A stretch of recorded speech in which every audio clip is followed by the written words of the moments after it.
네, 오늘 말씀은 요한복음 강해입니다. 6장 52절로부터 59절까지인데요. 그 핵심 구절 이제 제가 이렇게 포인트를 둬서 전하고자 하는 말씀은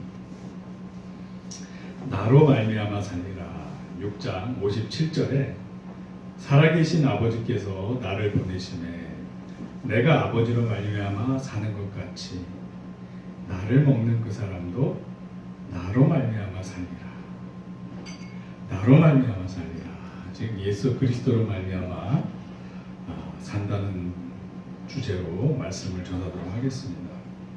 우선 첫 번째로 예수님으로 말미암아, 그러니까 예수님을 믿는 모든 자들은 영생을 합니다. 이거는 100% 항상 적용되는 경우입니다. 예수님을 믿는 사람은 영생을 얻는다. 그러니까 이제 예수님은 우리 본문에 의하면 영적인 양식이기 때문에 그래요. 그런데 이제 제가 오늘 또 우리 본문에서 의미하는 바 외에 또 하고 싶은 말은 우리가 이 땅에 살면서 또 하나님이 주신 이 땅에서의 생명이 있잖아요. 이 땅에서의 삶이 있잖아요. 그것 또한 하나님께서 책임져 주신다. 아멘. 자, 그래서 마태복음 6장 33절 말씀을 보면 그런즉 너희는 먼저 그의 나라와 그의 의를 구하라. 그리하면 이 모든 것을 너에게 더하시리라. 그러니까 이게 예수님의 말씀이에요. 변치 않는 예수님의 말씀이에요. 즉 우리의 삶을 책임져 주신다는 말씀이에요. 네, 아멘. 예수님 믿으면 영생하는 것은 당연한 거지만 이 땅에서의 삶도 책임져 주세요. 단지 우리가 생각하는 삶, 잘 먹고 잘 살고 사치하고 부유하고 이런 삶이 아니라 그냥 하나님 관점에서 합당하게 살 수 있도록 인도를 해주세요. 따라서 우리가 깨어서 기도하고 하나님과 마음이 하나 될 때는 항상 만족하며 감사하며 기쁘게 살 수가 있어요. 왜? 우리의 삶을 책임져 주시니까. 우리의 삶을 책임져 주시니까. 과거에 우리 초대교회 우리 믿음의 선배님들은 그 지하동굴 카타콤에서도 빛을 보기 이렇게 힘들어도 밤에만 이렇게 나와서 양식 구해갖고 들어가고 했음에도 불구하고 감사와 기쁨으로 그냥 그러한 삶을 살았어요. 감사와 기쁨으로 그러한 삶을 살았어요. 네. 우리도 성령님으로 충만하면 그렇게 살 수 있습니다. 네. 하나님 나라를 계속 구하자고요. 그러면 성령님으로 충만하게 채워주십니다. 그런데 이제 우리가 한 가지 염두에 둘 게 있어요. 그러니까 하나님이 우리를 케어하시고 먹여주시고 입혀주시는데 이것이 그 시대 상황과 환경에 따라 조금씩 달라요. 그러니까 핍박받는 시절과 핍박받지 않는 시절과 달라요.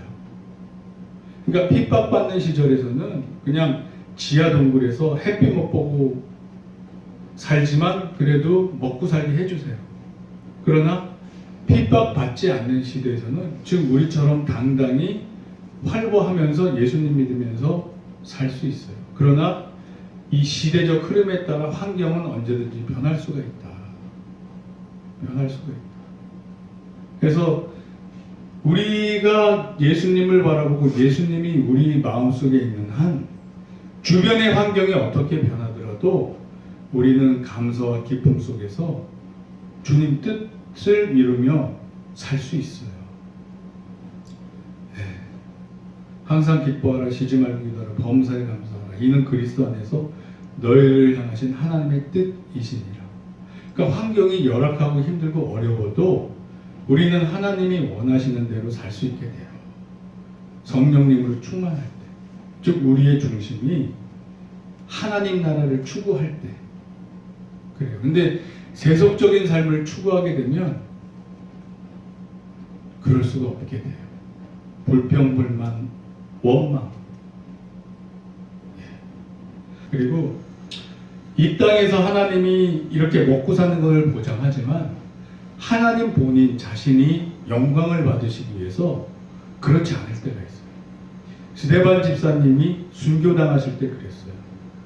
이 땅에서 먹고 사는 게 보장받지 못하고 그냥 핍박으로 순교하시게 돼요.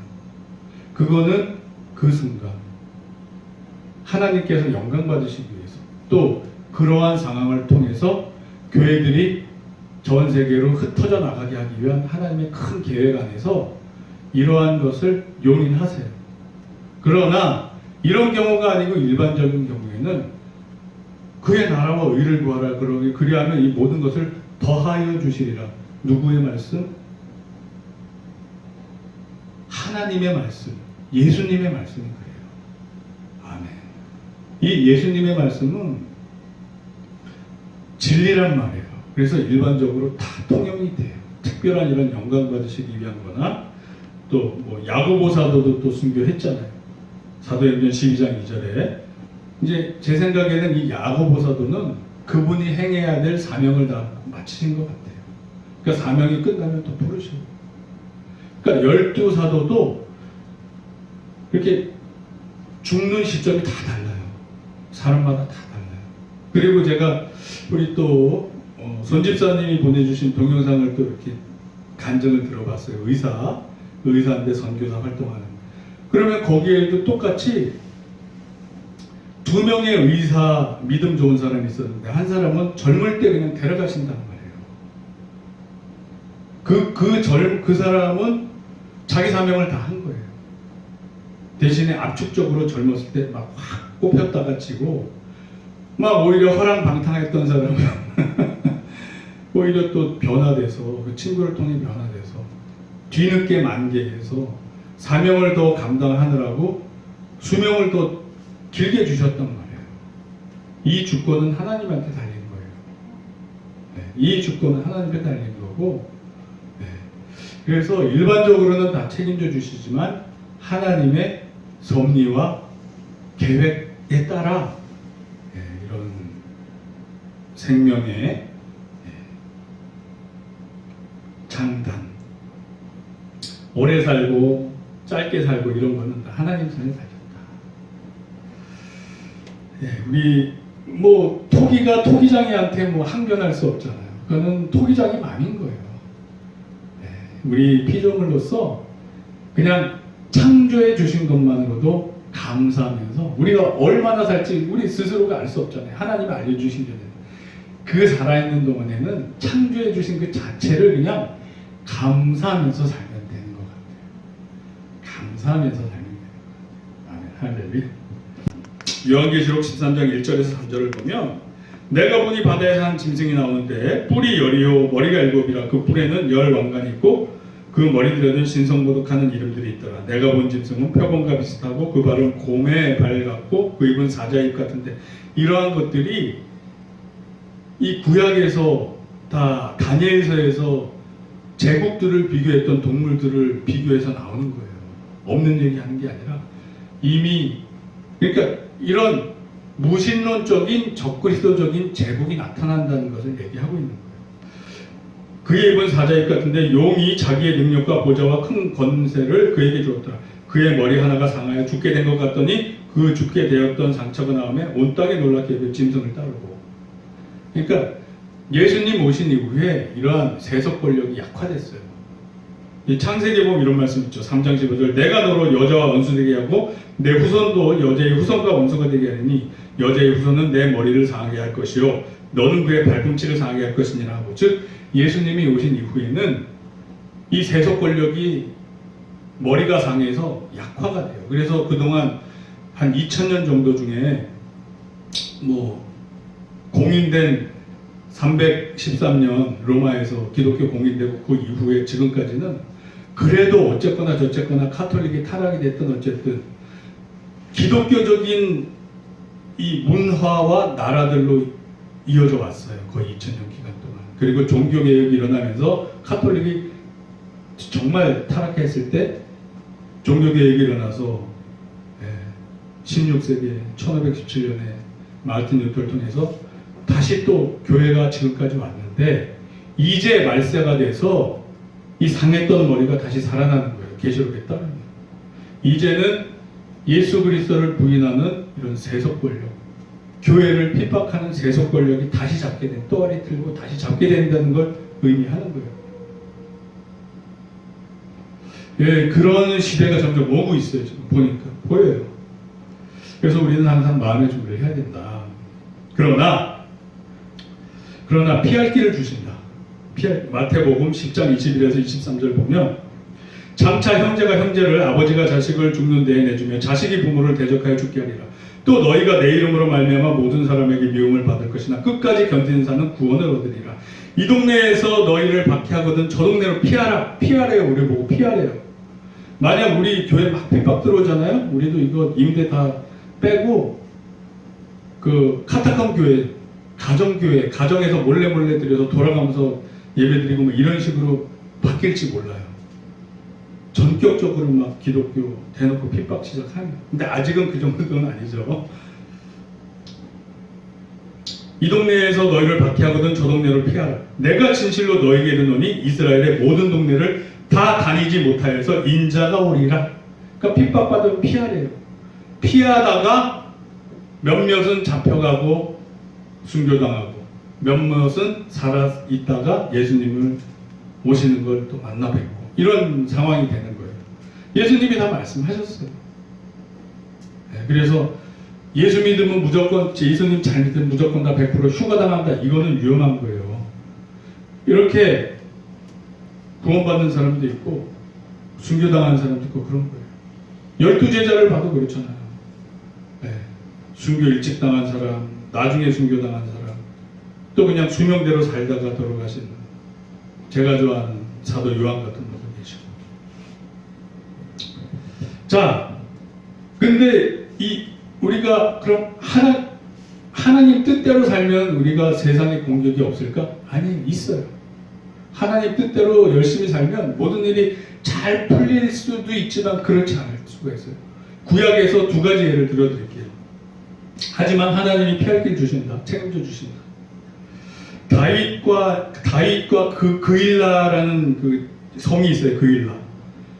그러니까 사무엘상 23절에서 1절에서 13절에 이런 내용이 나오는데, 제가 읽어드릴게요. 이에 다윗이 여호와께 묻자와 이르되 내가 가서 블레셋 사람들을 치리이까. 여호와께서 다윗에게 이르되 가서 블레셋 사람들을 치고 그일라를 구원하라 하시니, 그일라라는 국경선 지역에 이 블레셋이 쳐들어와서 거기를 침략했어요. 그래서 다윗이 자기도 도망자 생활이지만 도저히 자기 백성이 이렇게 침략당하는 걸 못 보겠으니까 기도를 했어요. 하나님 구해줄까요? 그러니까 하나님 응답을 주세요. 구해줘라. 또 기도하니까 또 구해줘라. 반복해서 구해주래요. 그래서 그일라를 구해줬어요. 구해줬는데 그 그일라에 있던 어느 누군가가 사울왕한테 일렀어요. 그러니까 사울왕이 병사를 들고 와서 그일라를 치려고. 그러니까 또 그 정보를 또 다윗이 들었어요. 그래서 다윗이 하나님한테 기도를 해요.